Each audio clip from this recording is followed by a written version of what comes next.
Hello there. My name is Mark, aka the Canadian Jedi, and this is episode 104 of Holocron Chronicles. We've got a stacked house and a busy episode tonight, so let's get right into it. I'm joined, as always, by my trusty co-pilot, Charlie Cardin. Charlie. Long live the rebellion. Don't take any subtext to that. No subtext. Fight the Empire. No subtext whatsoever. We are also joined by regular returning guest, repping the dark side, Peter Stein. Peter, how you doing tonight? Doing pretty well. Excellent. Great to have you back. Thank you for joining us again. No problem. Super excited to talk about the final episode and overall kind of thoughts of Skeleton Crew on this one. And we're also joined by a newbie to the show, first-time guest. We've been trying to get this on the go for a while. Stuff kept falling apart. I am so happy to finally welcome Terrence, a.k.a. Shattered Stoves, to the podcast. Terrence, how you doing tonight? I'm absolutely thrilled to be here, Mark. Thank you so much for making it work. Hey, cool. thank Welcome. you for being able to join us. I'm super happy that it finally worked out, that we got you, especially for this one, series recap or season recap. I keep saying series, and I don't want to get ahead. We'll talk about that in a bit. Don't jinx it. You bet. I know. First off, not fingers crossed. Yes, I'm right there with you. Before we learn a bit about Terrence's introduction to Star Wars, Charlie, we have some people we have to thank. Time to pay the bills. Are the wonderful people over at our Patreon Secret Friends Squad at patreon.com/Secret Friends Unite, where you can check out all of our bonus content, early content, and ad-free content for 1 week for free, and then stay on board for as little as $2 a month. A lot of entertainment for only $2 a month, just like these folks, my good buddy Derek Trevelyan, the figure dude, Francie, who does my wife's hair, the Xbox expansion pass, Luke Lore, and my awesome Uncle Tim. Friends with benefits, Level Johnson Dorf, the Phoenix Sisters Entertainment, Kelly and Cradley, Brendan Myers, Corey and HD, Mr. Boss Rush CEO, who we recently had the pleasure of doing some partnership with over on his annual award show. Such a crazy big project. Like, it was wild. Holy crap. It is crazy like, stuff. I know if you're into the video game side of things and you want to check that out, I know it's daunting to see a 6-hour podcast. But even if you do it in sections, or even if you watch a tiny bit of it, the insane amount of work that Corey and the team put into that, like, I know, sorry to cut you off there, Charlie. That's okay. Gush for this wonderful man who is one of our supporters. Holy crap! Just go. Even toss him a like if you watch a fraction of that show. The amount of work coordinating everything, putting everything together. I know we did multiple takes of just our bit. So taking multiple takes from multiple people and having to watch those and then cut them down is just, I know the amount of work that goes into a 1 to 3 minute video sometimes that I've done multiple takes on or whatever, like, mind blowing. So kudos and congratulations to the Boss Rush team. Corey, you guys are amazing. Mind-blowing amount of work. Sorry, Charlie, go back to it. Get a room. That's okay. Matthew Keel, my good buddy Kurt Krug, who has been very instrumental in some of the great interviews that we've done over on our Patreon Spotlight recently. You'll have to tune in to find out what they are. And our new friend Tanya Lee from down in the Southlands here in the USA, who is a trekker with us. And our absolute super favorite friends in the universe, the awesome Nias family of the Twin Cities, Sean, Stella, and Henry. We thank all of you. Again, patreon.com/Secret Friends Unite. 7 days for free. Stay on board as little as $2 a month. Finally, later in this program, you will hear a great message from Star Trek Enterprise actor John Billingsley. He was Dr. Phlox, someone who I've had the chance to spend some time with, but came on to talk to us about the Hollywood Food Coalition. So listen for that later in this program. Back to you, Mark. Yes, I will insert that audio a little bit later. All right, let's jump straight in to I want to know a little bit more about Terrence. we haven't done this for a bit. We haven't had like a new guest come on. So I'm excited to kind of get into some of these questions. So Terrence, how did you get into Star Wars? What was your introduction to this big, amazing, expanding galaxy? The furthest back that I can trace it would be when my mom just kind of sat me down in the living room and popped in the DVD for the original, which is hilarious to me because that is also how my obsession for Marvel awoke when she actually did the same for the original Spider-Man. Now I'm just thinking all these years later, I'm just thinking is this just the copy and paste thing for everything? Right. It might be, but it works, doesn't it? Yeah, no, it absolutely works. I even remind her sometimes to this day, like if I don't know, if I get really into a rant or something crazy like that, I'll just start like, this is your doing, by the way. Just remember, I am what you made me. Yes, exactly. I love that. Hey, thanks, Mom. Like that's big that's time. amazing. And no, I and it's also funny because it was episode 4 and 5 back to back, and I just remember my first viewing of 5. Actually, I was so confused because it was a DVD that we got from Netflix, which was the thing they still did at the time. But it was so scratched up, all right, that when Luke and Vader were fighting, right at the moment where he's where he's dismembered is that is where the disc got scratched, and I thought for a second, just the way from it looked, like did he just like hit his hand and he's crying? Oh, and it wasn't until my second, like he stubbed his toe. Skips. It wasn't until my second viewing with a clean disc that I was like, oh, it actually came off. Okay, that's much.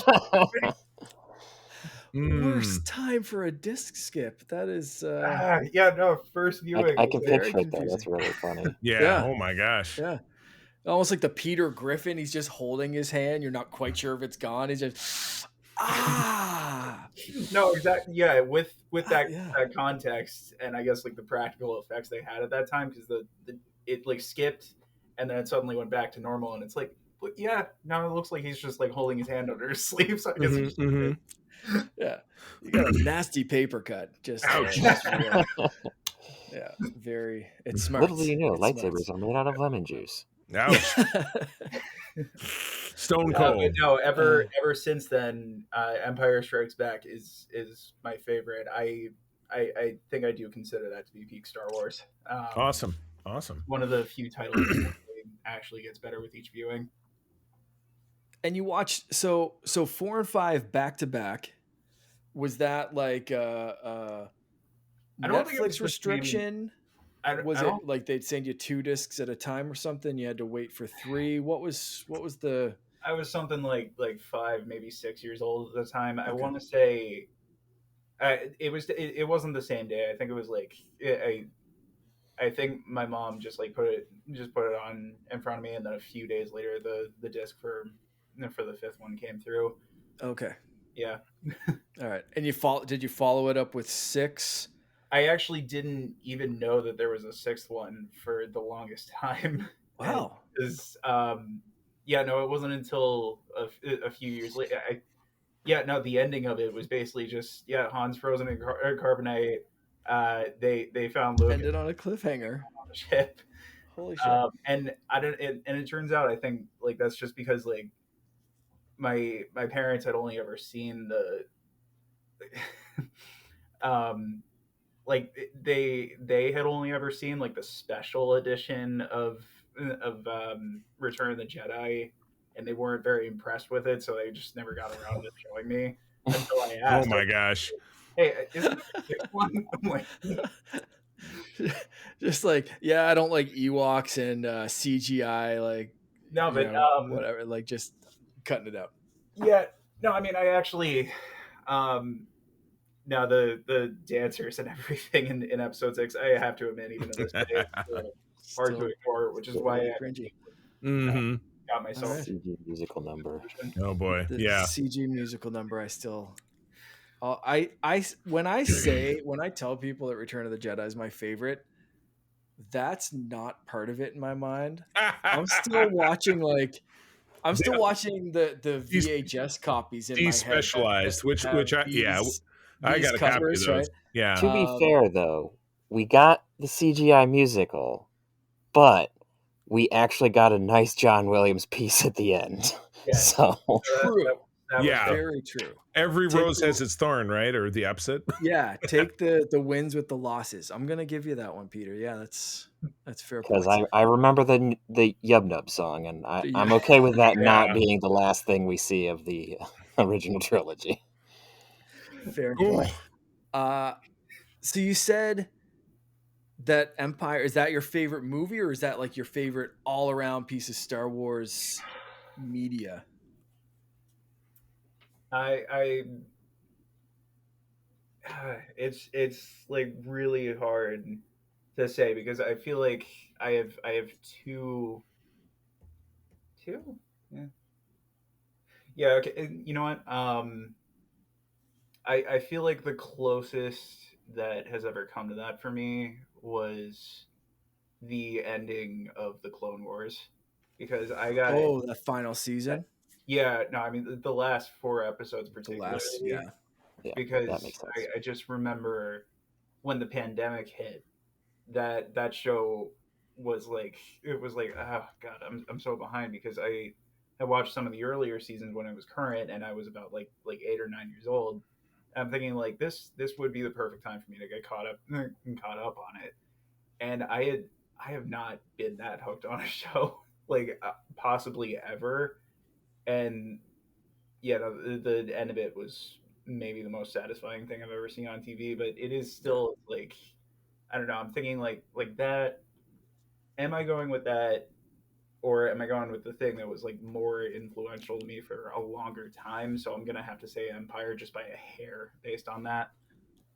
Ties are perfectly okay. Does not have to be an exact science. Because if you ask me, my answer is going to be multiple parts, changing by the day, possibly by the hour, or just like my mood at the given second. So I totally get that. Yeah.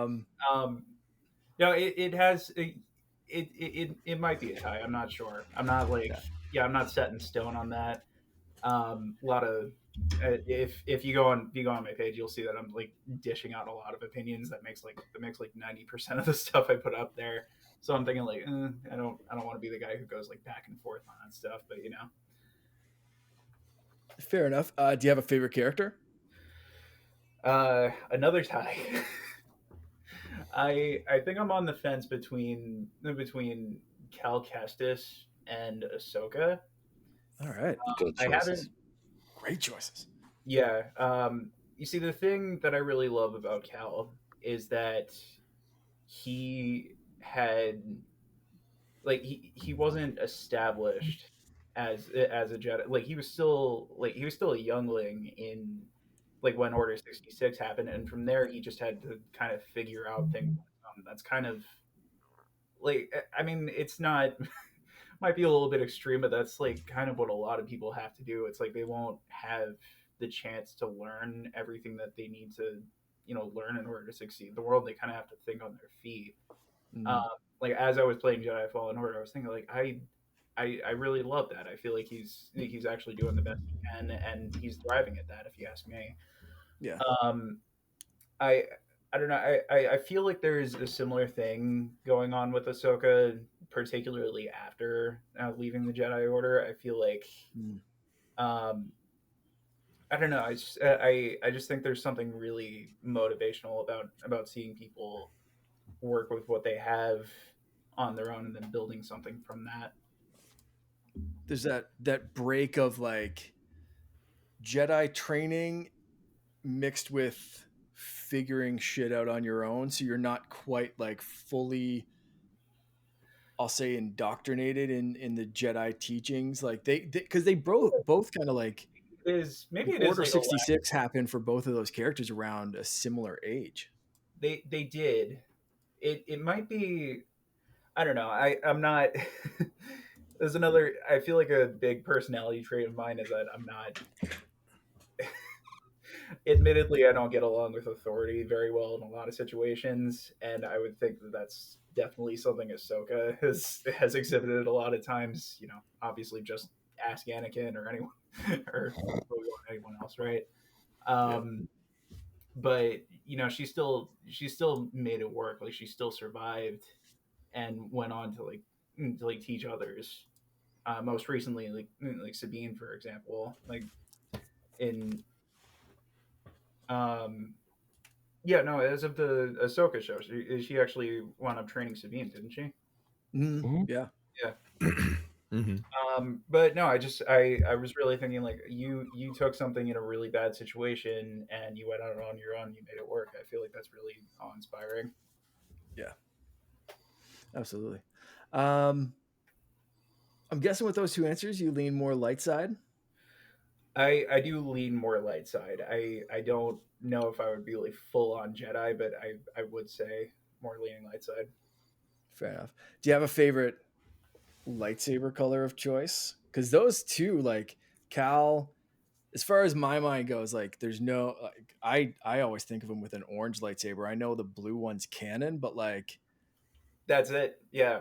No, no, it was actually the one from the Ahsoka show, the Balin's skull, and Ah, I think also Shin. orange. They Yeah, had that the orange was. I orange. like that orange one. Yeah, the orange with like it was when yeah, you look at it, the it's like slightly reddish is that orange. Yeah. red? Mhm. But Yeah. no, it's like actually orange, and you see it's like Like I don't know. blood orange. There's a really deep meaning to that, and you know that Yeah. one line from Balon that just got memed like crazy. It was like I miss the idea of it, but not. Yeah. It's like he really wanted to believe in what the Jedi Order was peddling, but it was ultimately flawed. So it's like when you believe in the foundation of something, and I feel like the color was a great way of reflecting that, and also it just plain looked cool. So Yeah. Uh, do you have a favorite lightsaber design aside from just color, or you like a whole um, bunch? Oh, here we go. I got Oh the You boy. brought some props. All right. I did. I recently got the Maul lightsaber. I felt like Nice. um the weirdest detail that got me about it was these little like nooks Mhm. I don't know if that's what you would call it exactly. They're not exactly spikes, but I feel like they just go Flanges. really well with his whole vibe, Yeah. especially the Dathomirian devil horns that he has. Mhm. So yeah, no, I was just thinking like he must have designed this himself. I don't know if there's a deeper canon for when he That's- did, but yeah. Are you a big collectible guy in general? Like, do you have anything, or do you just kind of pick here and there little pieces when you see something cool like that saber? I would say the latter. I have that saber, and I also have the dark saber with me. Cool. And then I feel like other things. I don't know if they're like conventional collectibles. Like I don't know if you would count the like unedited Star Wars over there because like I use that all the time. But then there's also an autograph like right up there. I can't take it down, but it's an autograph right up there that I got from Ashley Eckstein a couple years ago at Oh, cool. Galaxy That's Con. cool. I don't know if like the figurines are my type anymore. I think they used to be, but um, yeah, I don't know. I might get back into that, but it's just it kind of comes in phases, is what I'm saying. Yeah. Uh, Last question I want to ask. Star Wars is basically just constant suffering, tragedy, laser swords, and awesome ponchos. If you were shoved in the Star Wars universe, what hilarious way would you meet your untimely and tragic end? I was very much looking forward to this one. Um, I I keep thinking about that jetpack that Oh shows no. up in the Mandalorian, and how he's just like, oh, I gotta get myself one of those, and he eventually does, and he just immediately, just like that, masters it. All right, and I'm thinking like, What a Mary Sue. I'm watching that. All right, and this is gonna be a weird comparison. I'm watching that, and I'm thinking of, have you guys seen the Batman, Robert Pattinson? Yeah. Of course. Okay, So I'm watching that and I'm thinking like there's a more realistic thing I'm thinking of. There's a scene in the Batman Oh no. where he tries the squirrel suit for very clearly the first time when he jumps off the roof and he starts and you see it from like a first person point of view and he's like struggling with it. He hits the Right. bridge like he hits the underside of the bridge and then he just tumbles into the The bridge hits the bus, lands on the ground. Yeah, oh, the bus, man. It's like I don't know it's how like he got up from that one. like I know, like there's a bit of it's like Toby Spider-Man with the webs, right? Just right into the oh my wall. God. No, exactly, So brutal. exactly like that. Which is why I'm thinking, like, I swear, if I hadn't seen those and I was dropped into the Star Wars universe and immediately saw like, oh, there's a jetpack, I gotta try this thing. I feel like that's exactly Squish. You pull a original Iron Man and smash yourself into a wall. Ouch. Yeah, I was thinking the same. I was thinking like the the stormtrooper when they said they fly now, like that kind of thing. Like one of them just gives it straight on, like yeets himself into the cliff, or I guess like gets kind of like shot into the cliff. But like you gotta break a few eggs. Yeah, I see that being a realistic way. Like I'm sure the Mandalorian ranks have lost a few. Right. Maybe that's one of their famous trials. Like a few younglings. Yeah. You know what I mean? Like, yeah, like that has to happen. Yeah. There's no way. There's no way they would just like that get it. Yeah. I like that. That's the first time I think we've had a jetpack. Related. Really anything Mando related. So yeah, because jetpacks just don't get talked about enough. Yeah, great answer. Excellent answer. I appreciate getting to know your Star Wars stuff a little bit better. We'll give you a chance at the end of the episode to tell people where they can follow you and a little bit more about your channel. But for the sake of time, because I know this is going to be a packed episode with 4 of us, I want to get into a tiny bit of news and give some like super quick thoughts, especially about the second one. The first one, I think, is just kind of like hopefully news going in a good direction, and that is the Rey movie has, I'm going to say, hopefully their last and final writer. This has gone through a few. We talked about this on SFU, which will be out by the time you're listening to this, as being something that's hopeful. But my analogy to Extra was, what are 3 urban legends? You got the Loch Ness Monster, Bigfoot, and a Star Wars film in the theaters since 2019. There are things that you just don't know that they exist unless you actually see them.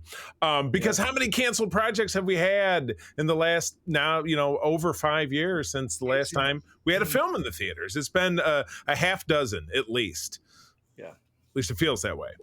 But yeah, this writer is George Nolfi, writer of the films like The Bourne Ultimatum and Ocean's 12. So big, successful tentpole films, tapped to write this new Jedi Order, which is very exciting. There's been a lot of swirl about it. 15 years after the sequel trilogy, Rey is doing the Luke bit, hopefully with a little bit more success and a little bit less death, building a new Jedi Order. So how much stock do we really put in it? You know what I mean? How do we really feel that this might not be another victim of the dreaded Kathleen Kennedy? Or I just go back to thinking about Solo, and how that had potential of being 2 films, that the first bit of it got erased for reasons that we never really found anything about. But yeah, I don't know. I mean, Mark, of anyone that I know, you're the biggest sequel trilogy fan, and obviously you have a lot of love and affinity for the triad that is the characters that were at the center of that trilogy. What do you think about this? Cautious optimism, I suppose. That's fair. I want a new Star Wars film. That's about it. I know Mandalorian and Grogu is done. It's done. It's actually been made. They're producing something. We're hopefully going to see a trailer at some point. So, but we know we know what happens after that. So anything that happens in the Mandalorian and Grogu movie, kind of like anything that happens in the show, is going to be leading up to this movie, the Right. Rey movie. It's leading up to the sequels. It's a leaf in the stream. You know what I I mean? said it on the last episode. Everything we've seen in The Mandalorian, there's that sub thread in the back that's justifying somehow Palpatine returned. The whole Mhm. thing has this subtext of the Empire wanted Grogu and these force sensitive kids and stuff. And we've seen that in other mediums as well. For this cloning project, they wanted to bring Palpatine back. We see how that all plays out. We've already seen the sequels, for better or for worse. I think this could be a fresh start, new direction in uncharted territory that we haven't seen. Post sequels, we have not seen a single thing. They've gone pretty far back. They've stuck around the Mando time frame for a Yeah. whole lot of stuff, Middle including what piece. we're going Right. to be talking about today. Mm-hmm. This could be exciting and new. Ocean's 12 was fine. I liked some parts of it. I don't know Wasn't that as I good as saw it. Ocean's 11, Yeah. but there was some entertaining bits. Born Ultimatum, so the guy's got some blockbuster writing Right. credentials, Right. and for Star Wars, do you need much more than that? Like, I know you could go as deep and like serious as Andor, but I kind of want to see like a Right. big, bombastic, entertaining Star Wars Well, film where I can just turn my yeah. brain off and watch fun Yeah. lightsaber battles and shit. Something like Andor is not going to be a feature film in this regard because it's Yeah. a think piece. It's very cerebral. It's like Star Trek. Look, it's 2654 talking about Star Trek again. But anyway, that's one of the things that has always really separated those two franchises is the moral story and a little bit of a think piece. Where Star Wars is you just tipped it off, turn my brain off, lightsabers, big explosions, let's do it. So yeah, And I agree. I wonder if they've completely scrapped all the writing, because we've got dude that did Watchmen and Lost, Damon Lindelof. Yeah, He did think some so. stuff and he was teamed up with someone else. Then there was Stephen Knight, dude that did Peaky Maybe. Blinders. There it is, right? Oh yeah. Right? He was writing some stuff. So now this guy. So I wonder if it's each time, are they scrapping this stuff, or is They're this going to be rolling like it up?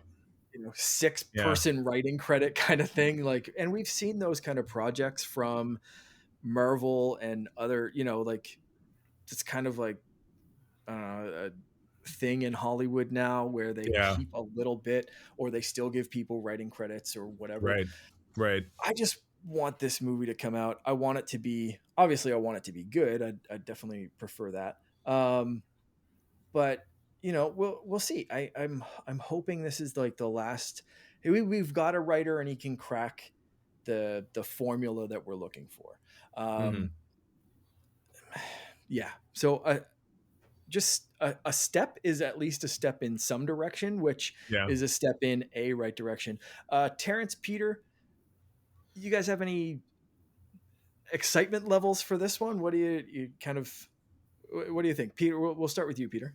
I haven't really been following this one, in part because I'm not the biggest fan of the sequel time period. It has potential. It's just I didn't like it. So I mean, he's got decent writing creds. We'll see what happens. I mean, I enjoyed the 2 movies that they mentioned that he wrote. Writing credits don't necessarily mean it's going to be a good one. We had some really solid people working on some other projects, and they ended up being a little bit. It can happen. It's all about direction and production. Yeah, I was just gonna say, what's written does not always translate. It doesn't to always what's translate, filmed too, right? Or what's edited, right? Like we've got.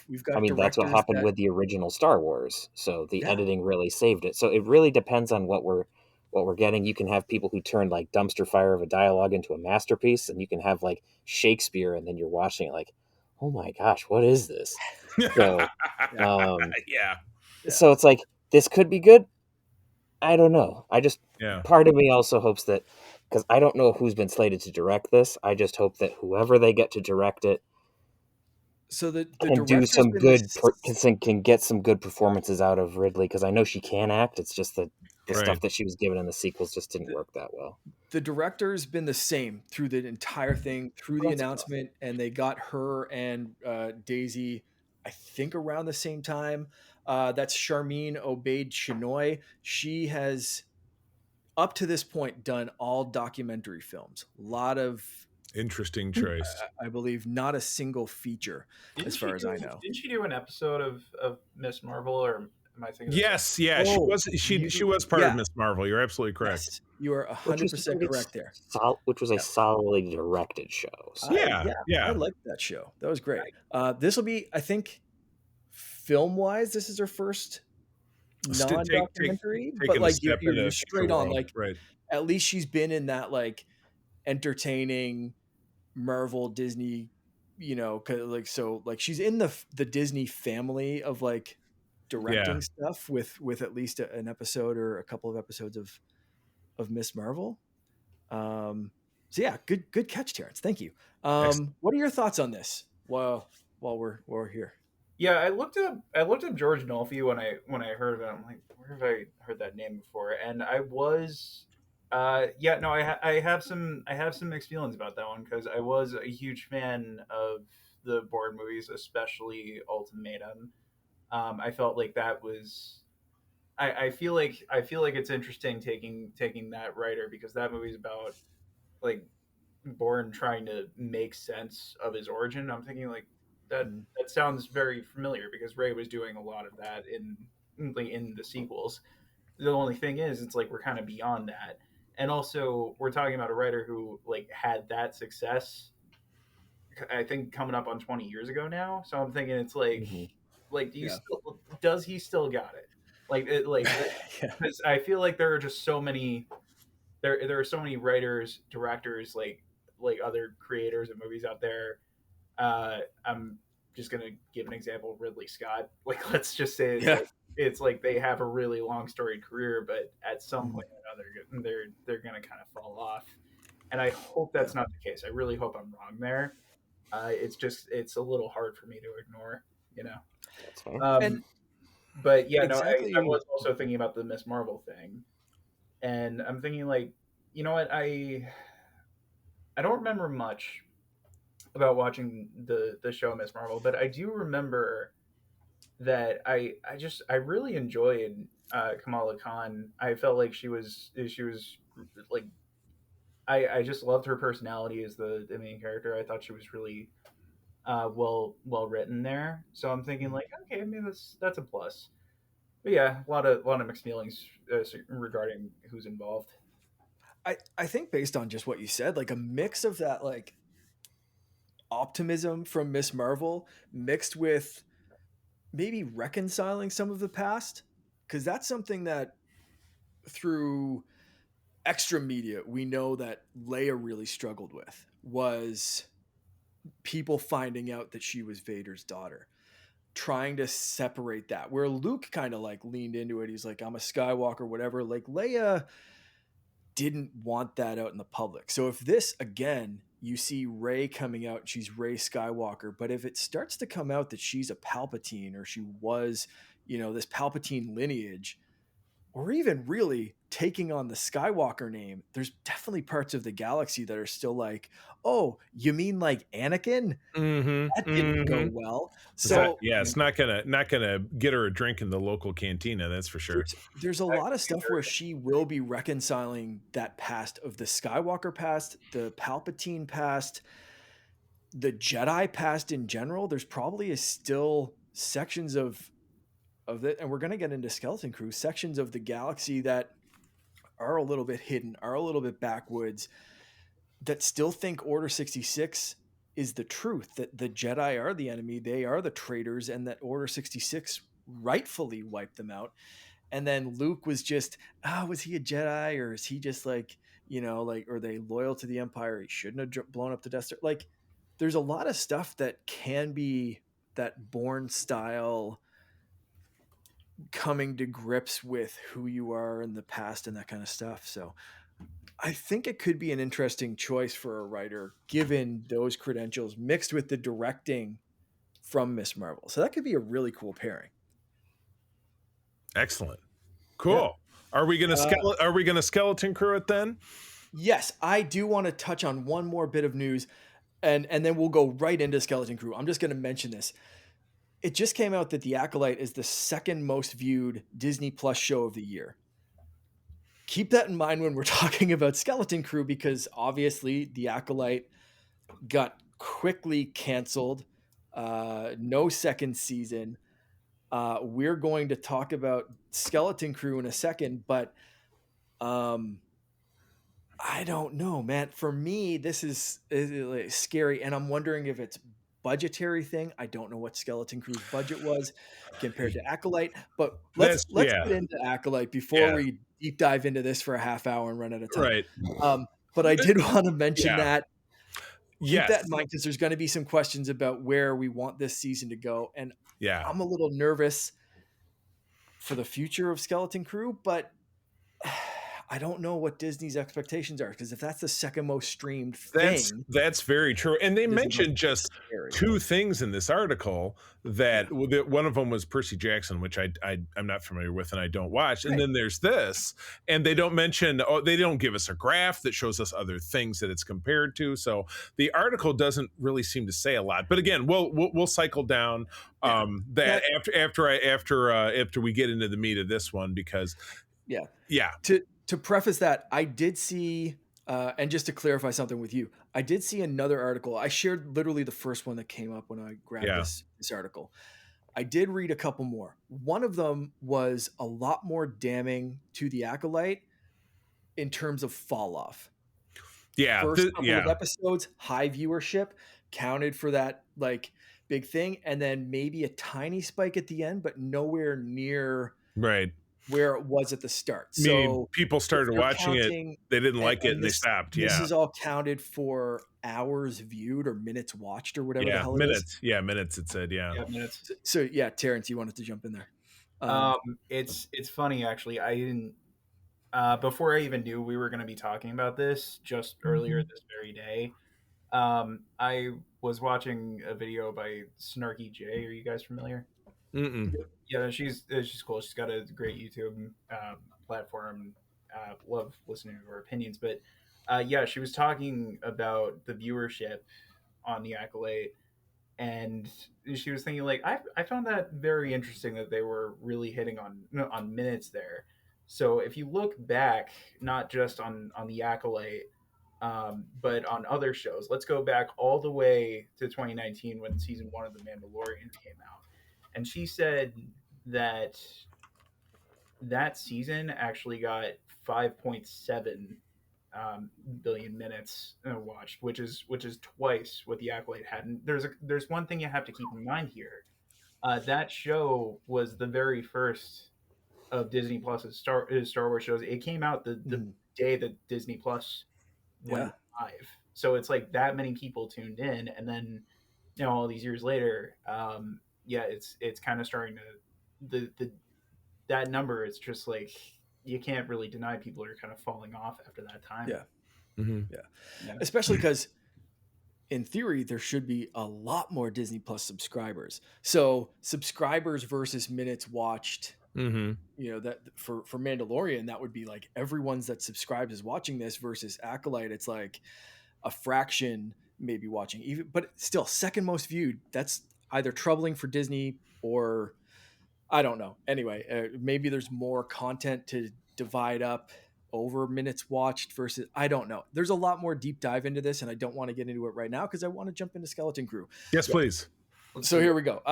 Charlie, you want to give us a recap of by all means, 8, and then we're going to kind of like focus on episode 8 for a second, but then overall like season as well, kind of thing. So give us a breakdown of this last episode. Absolutely. The Real Good Guys, directed by John Watts, writing by Christopher Ford and John Watts. From January 14th of 2025, John continues to pose as the Republic emissary, ordering Wim, Neal, and KB to be confined to their homes Well, he takes Fern and Farah to meet the supervisor, who is revealed to be a massive droid, which my wife pointed out about halfway through the show. Halfway through the series, Good I should call. say. When the supervisor contradicts Jad's claim about being a Jedi, revealing to have learned about Order 66, whoops! Jad is forced to destroy the supervisor. Well, forced. I just don't know about that. Besides, Yeah, it was his call. This causes a citywide blackout and shuts down all of the safety droids, a la the droid control ship from episode 1. As the pirates invade Ad-Aden with the intent of enslaving the population, Wim Wendell, Neil, and KB race to the Onyx Cinder. With the ship locked in place, Wim and Wendell devise a plan to distract Jad so that Wendell can restore the power. This enables KB and the repaired SM-33 to launch and fly the ship past the barrier to call Kim for help. Shortly after, the Onyx Cinder is shot down by pirates. Meanwhile, on Ad-Aden, Wim, Wendell, Fern, and Farah all tussle with Jad, while Wim and Fern separate Jad from his lightsaber. Wendell and a reluctant Farah flip the switch to destroy the barrier. So much action. This allows New Republic forces to arrive and deal with the pirates, which they do in short order, shooting down their ship, killing Steve Urkel, and forcing Jad to admit defeat, which he just does. He does it all with his eyes. Oh, I'm admitting defeat with my big white eyes. Everyone races to the Onyx Cinder crash site to find KB alive and well, and a big pile of money. It's a Scrooge McDuck dream come true. Wynn looks to the sky in amazement as the New Republic ships arriving in Ad-Aden, and power has been restored. And scene. There we go. Credits. Yeah. I thought this was a great ending, left a few questions unanswered, but did wrap up most of the story threads. We got a good, ending to this part of the kids' lives. They're back at home. There's some questions about what Ad-Aden was that were answered. Maybe still a few questions about like who started it, how long's it been hidden, all that kind of shit. But like overall, I felt this was a fairly good wrap up. Let's start with Terrence. What did you think of this episode as a final episode? I was really glad to see that they cleared up like how Jad was able to use the Force despite not having been a Jedi. I feel like it really made sense. Because it's just the way he was acting, the way he carried himself throughout the whole series. I'm thinking like this doesn't seem like the behavior of a Jedi that left. I mean, not like it's funny we're mentioning this a second time, but he doesn't remind me of Ahsoka in any way, shape, or form. Like she or Cal, or Cal, at all. That's right? Or can like anyway, like he doesn't seem like rogue like Quinlan Voss. Yeah. As a Jedi. Quinlan, he just kind of seems like a dude who do some stuff. And I'm like, how are you able to do that? And then he said I learned a little bit, and then that was taken away from like that makes a lot of sense. I don't know. It's one of those things. It's one of those things I looked at. I'm like, how did I not figure that out? I don't know. It just. But yes, I liked that. I really liked that they didn't. It's difficult to put this because he has some redeeming qualities about him, but ultimately, he was still driven by a selfish motive throughout the show. I was kind of worried at a few points that they were going to try and humanize him. Like all these people were warning these kids, like, do not trust him. Do not trust this guy. Even the owl who was kind of shady herself. I don't remember what. Yeah, Kim. But they're just like, why are you traveling with him? And I was just thinking, like, are they gonna do that thing where I don't know, he turns out to like actually save all of them, and he's a much better guy than people like. No, he's actually just someone you should not trust. I'm really glad that they rolled with that. I feel like there are a lot of things there's a lot of like shows and movies that would go like the safe route and say like, oh, people are redeemable, but No, I mean, Yeah. like, I feel like it's a good way to just be like, be careful who you associate yourself with. Yeah. And it definitely subverted expectations because I think most people were kind of like, okay, it looks like a duck, it quacks like a duck, it acts like a duck, but like Right. there's probably some eagle like quality that's going to Right. come up. And it's just like, no, at the end, no, he is Yeah. a duck. We've been telling you all along he's a duck. Just Right. listen to us. Right. Jesus. Right. Like, yeah, 100%. I love that. Good deal. Well, I know that Peter specifically wanted to come on because he said to me about a week or so ago, I have thoughts. Peter, Yeah, Peter, let's have some thoughts. run for it. Yeah, I thought that this episode was really well done. The reveal of the giant droid up top. I had thought about it briefly, but then I had a running theory that it was going to be like the pirate captain for some reason. But I'm glad Right. that I was Could wrong. have made sense. Yeah. This was funnier, especially the I'm a Jedi. Really? Have you heard about Order 66? Yeah. No. My brother and I were watching. We both just kind of leaned back in the couch and cackled because it was like, this guy doesn't know shit. Yeah, So right. it was just, I just Yeah. thought that was really funny. Yeah, one of these like with the collar. Yeah. But we got to see Jod go full villain the whole time, which was quite interesting. Like we talked about, I thought that during the show they kept like giving hints, like maybe we're gonna redeem him, maybe we're gonna do this, maybe we're gonna. Yeah. And it's like, and then finally it's just like, nope, I'm a bad guy. It's like, okay, Yeah. fair enough. That was my big surprise too. And I know I said right at the beginning of all of this, I said his arc seems pretty clear to me. He's going to come out. He's going to be a bad guy. He'll soften a little bit. He might take a turn back at the end, but at the very end of it, he's going to redeem himself and he's going to save the kids from the rest of the pirates. Not a chance. I mean, he didn't do any of that, but he also gave up and didn't try to kill them in the end in an act of revenge. So there was that. He could have gone full, youngling slayer, 2000 Anakin style. But he also didn't have the lightsaber at the end. That's what April and I were talking about. The kids made off with the lightsaber. Yeah. I did like how throughout this episode we did see like we saw that the kids learned things throughout the show and they got to use all of that stuff. Yeah. Right. Like how Neil goes off and finds the turbo laser battery that's just been sitting there for forever and blasts the pirates with it. Probably had flowers hanging off of it or somebody was using it to hang laundry but or it was something. just like we got to see how the kids used the previous episode. Like the episodes weren't just, bottles. They actually built on, which, I mean, you felt while you're watching it, but then you got to see it pay off where the kids actually worked together as a team, figured out how to outsmart Jod and the pirates, which granted some of them it's not that hard to do, but how they were able to get the ship off the ground and call for the Republic. I thought it was also really funny how SM-33 was repaired and then, here's Mr. Smee holding his head. I know, I was going to say, SM-33 had the widest range of an arc in this because he's a droid. He's good. He's bad. He's good again. He gets decapitated. The head's still alive. It felt like Michael Myers. You know what I mean? Oh, the head's still alive. I got it right here. Yeah. Somehow he had the biggest journey, I think, SM-33 did myself.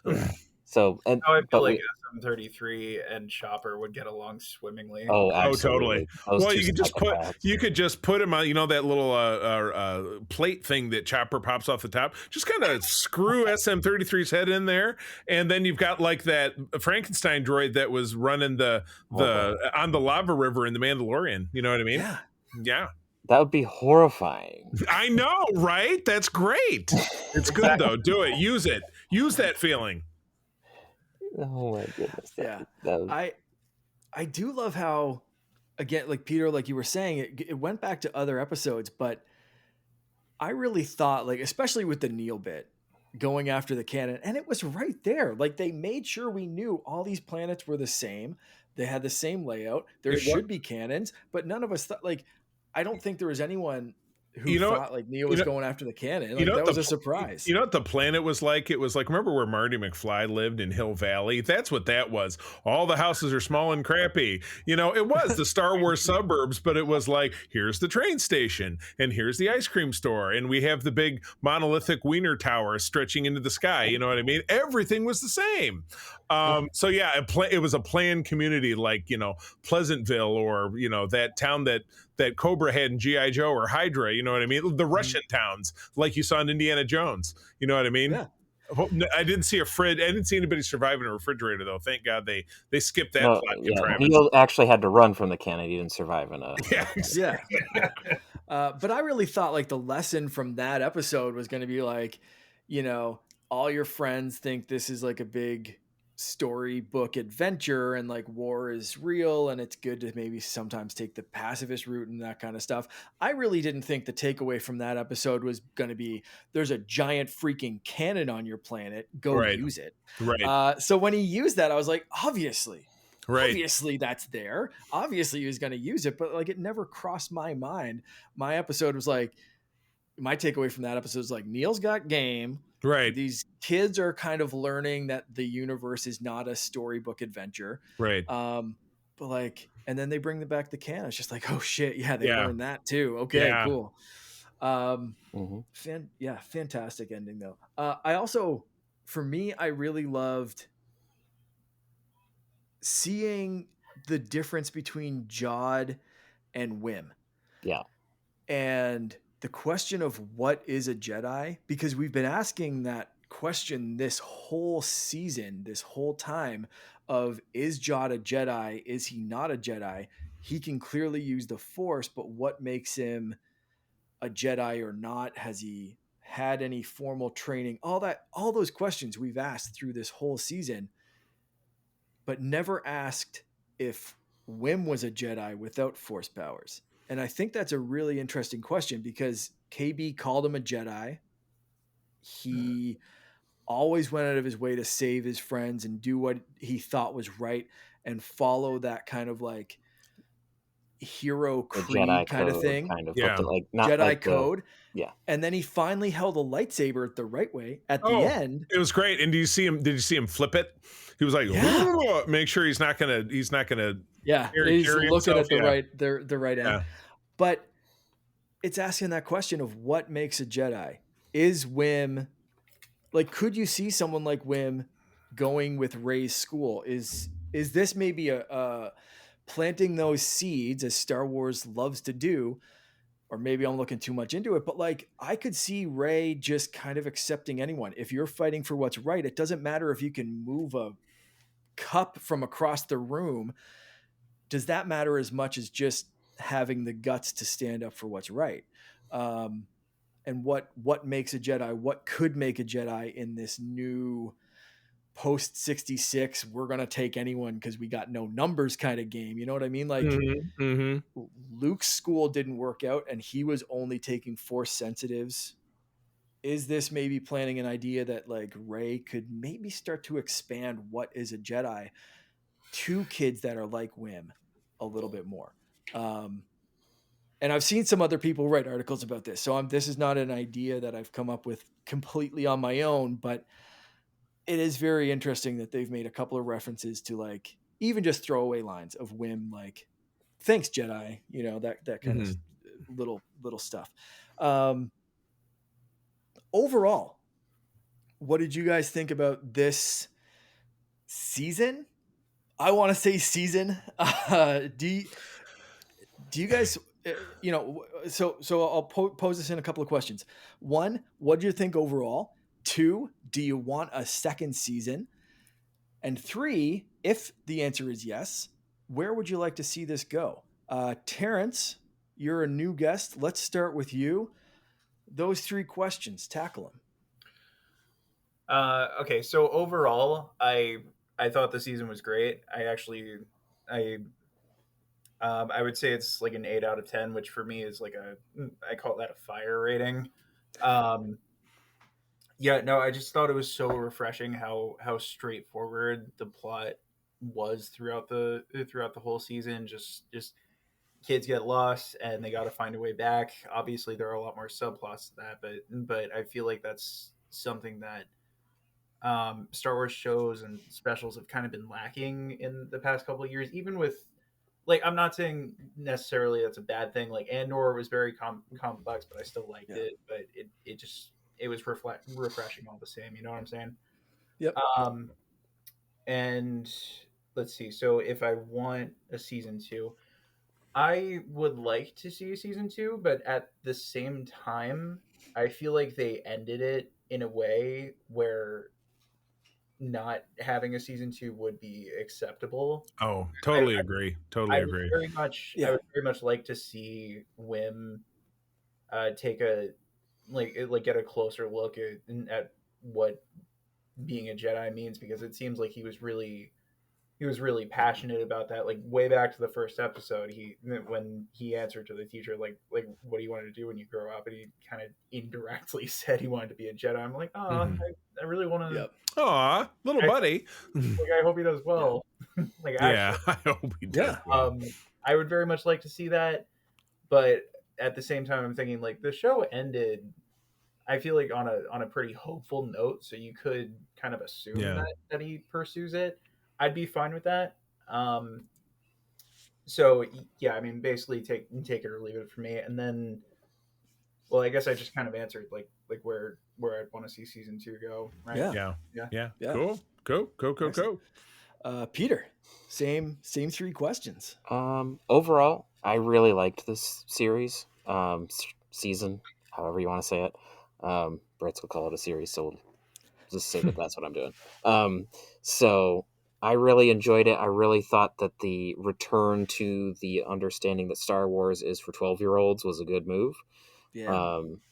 Yes, my God. I mean, Lucas keeps talking about that whenever it gets brought up.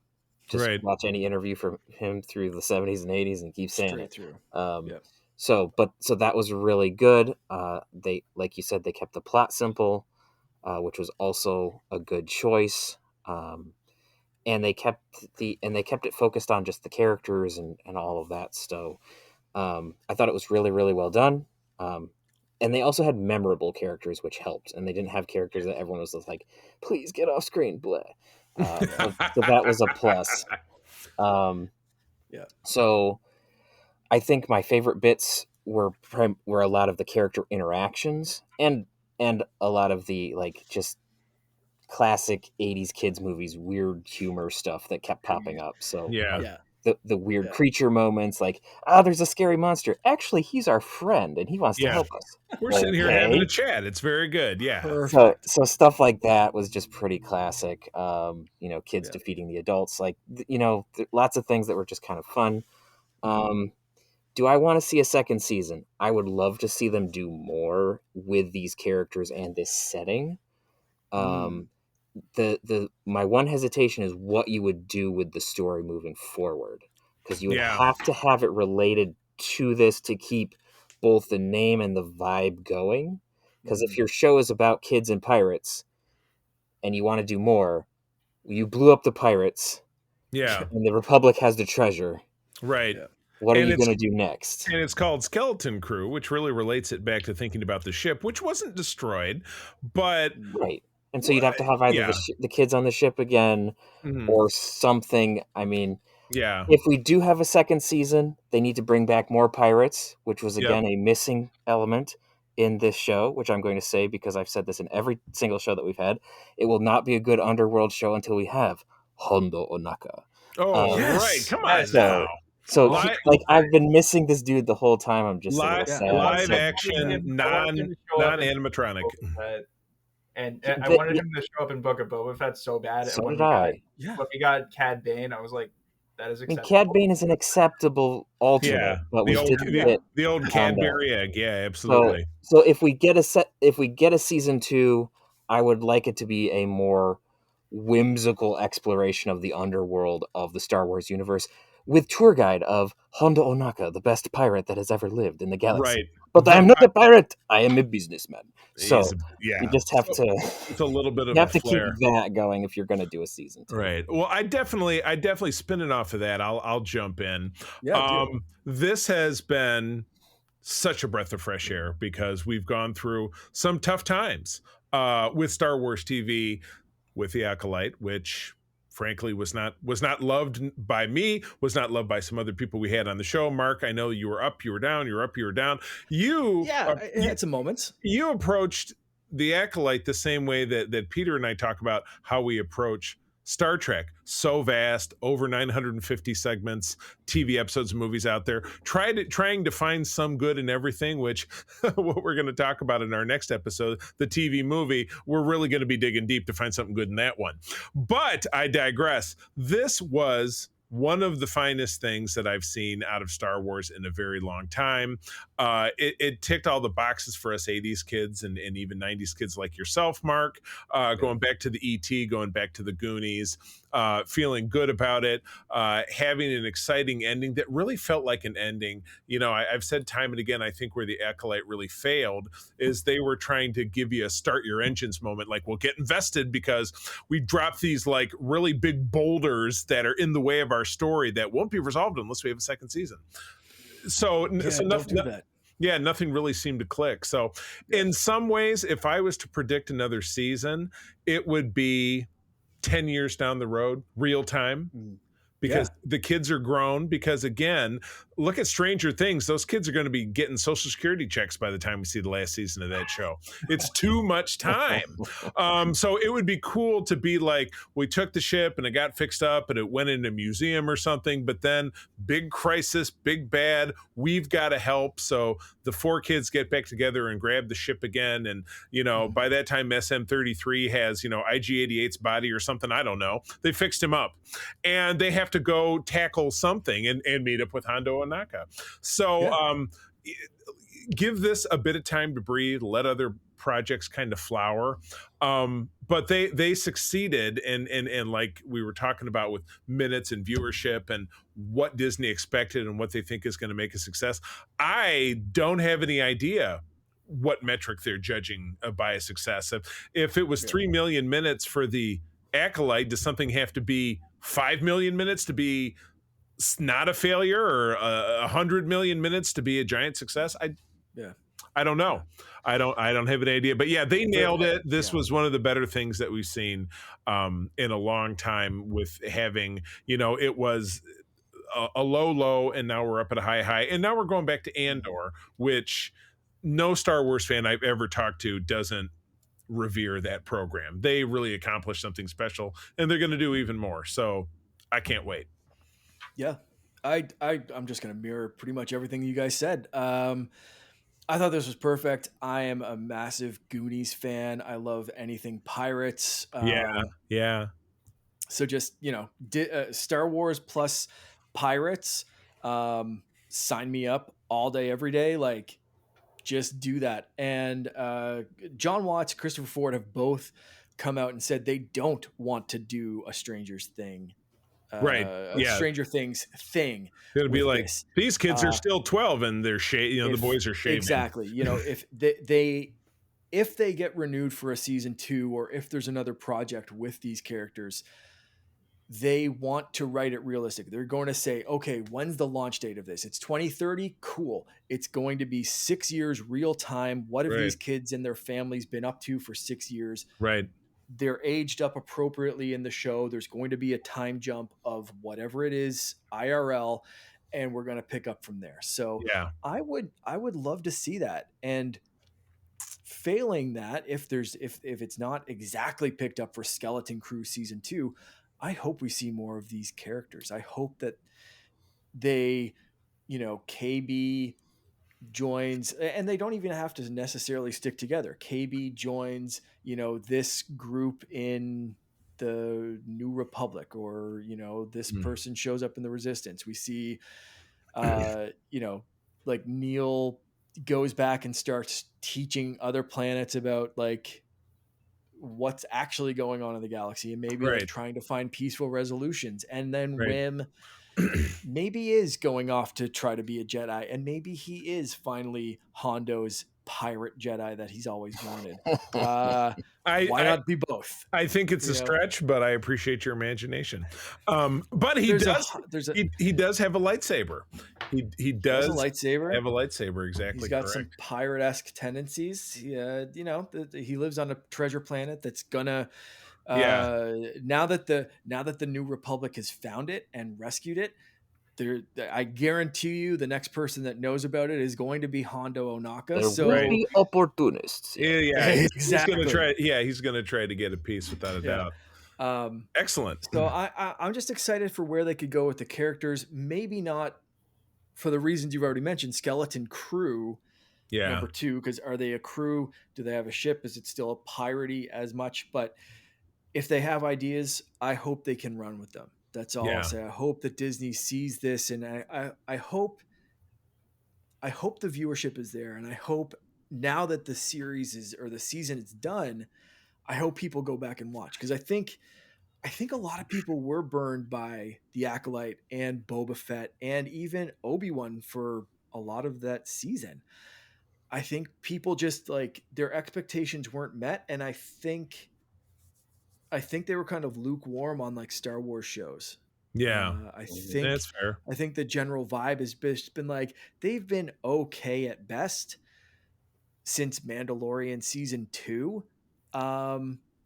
Maybe I'll watch this eventually, but it's not going to be during the holidays. It's not going to be until things kind of settle down.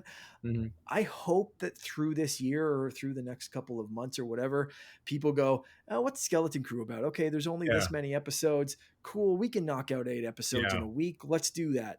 And, sit there over a weekend or a week or whatever and just knock it out. And then I hope the viewership kind of, that long tail kind of viewership. So I hope it does continue, but speaking for me, I actually recommend people to watch it, which is a lot coming from me. So. Yeah, that's great. True. Yeah. So with that, let's wrap things up. Peter, Terrence, thank you guys so much for joining us. So happy. Peter, always a pleasure. Terrence, we'll have to get you back sometime as well, and I would love that.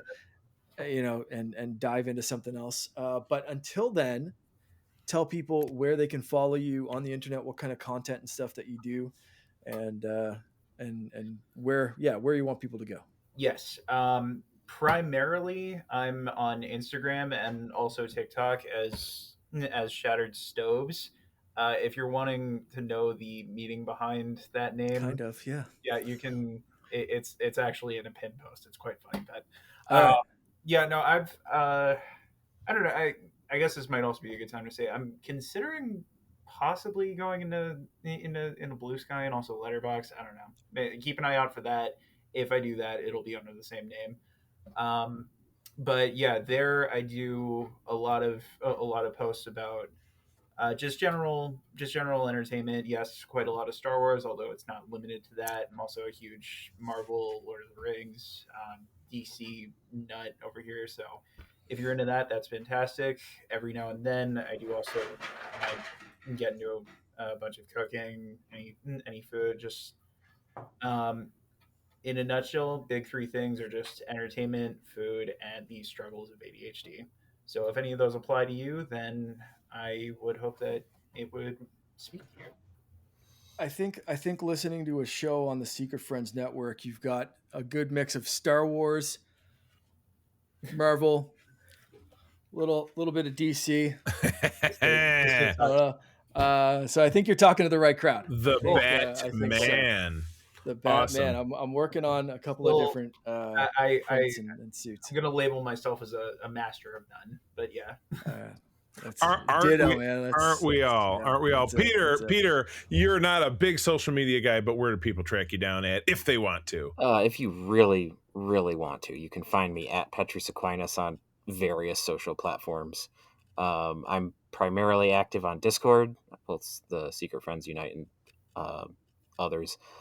You can also find me on ELH's Twitch channel, where we're starting a Star Trek role-playing game again. I'm playing a Temerian. Not Star Wars, but it's fun.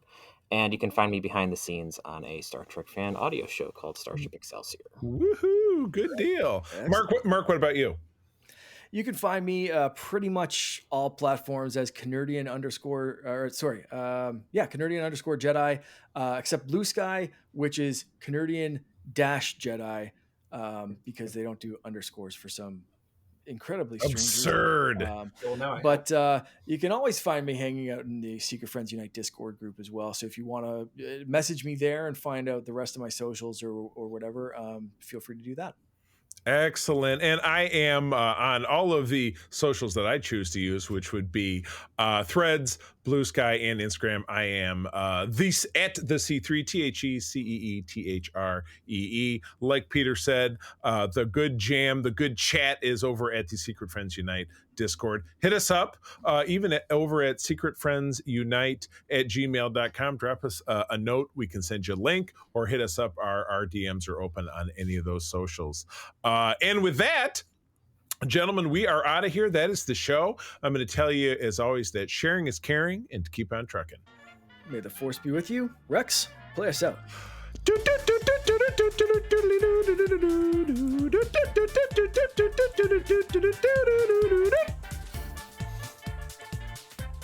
Hey there, Secret Friends Unite listeners. I've got a special friend of mine who is going to talk to us about some things that we can do to help the folks in Los Angeles. This is esteemed actor John Billingsley from Star Trek Enterprise, Dr. Phlox, amongst many other things. John, how are you today? I'm wonderful, bearing up. It is a difficult time to be an American citizen. It's a difficult time to be a Los Angelian. The fires are still raging. We have made great progress, but I appreciate your having me on, giving me a chance to say a couple of words about an organization that I think is doing tremendous work to help people in need, the Hollywood Food Coalition. Yes. Tell us all about it. How can people help? We've been talking on our show for a couple of weeks now about ways that they can look at the website and investigate, but what's the best way that people can really contribute? Well, I mean, it's pretty straightforward, as is always the case. In the end, there's not a not-for-profit out there that isn't ultimately interested in seeing if we can get donations. We have a better sense of how to use the money. That said, if you happen to be in Los Angeles and you want to volunteer, we can always use people to help us come cook and serve and help process the food that we rescue. The key thing to know about us is that what we are doing is rescuing food from all over the city and sharing it with social service organizations who can get it to people in need. So when you're working with us, you're effectively helping to support 150 other social service organizations. And I think one of the key things about these horrible fires is that while there is an obvious and wrenching pain because a lot of people have lost their houses, one of the things that is a reality is that a lot of the people who may not have lost their houses are going to be impacted by the fact that money is going to be hard to come by. Right. So for people who are living on the streets, for people who are indigent, for people who are relying on social service organizations to help take care of them, the need is only going to get greater. So in that sense, I would only say, yes, it is possible to make a donation to a number of wonderful organizations, obviously the Red Cross, that might be helping some of the people who have faced particular fire-related catastrophes. If you're helping the Food Coalition, what you're really doing is helping to sustain an ecosystem, which is critical to our city's survival. Right, absolutely. And the website again? It's HOFOCO.org,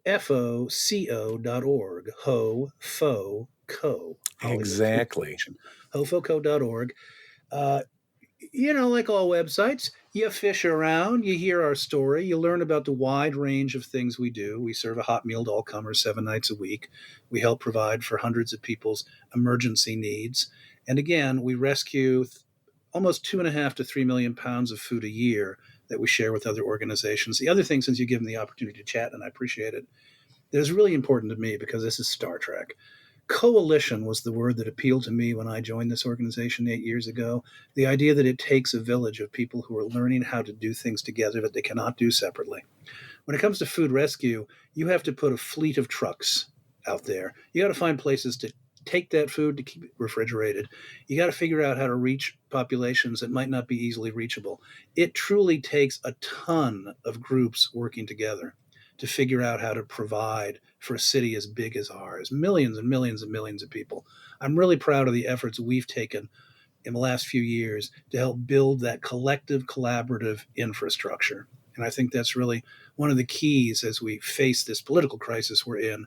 Cities getting stronger by not relying necessarily on a dismissive federal government, figuring out how not-for-profits can band together to work together more effectively.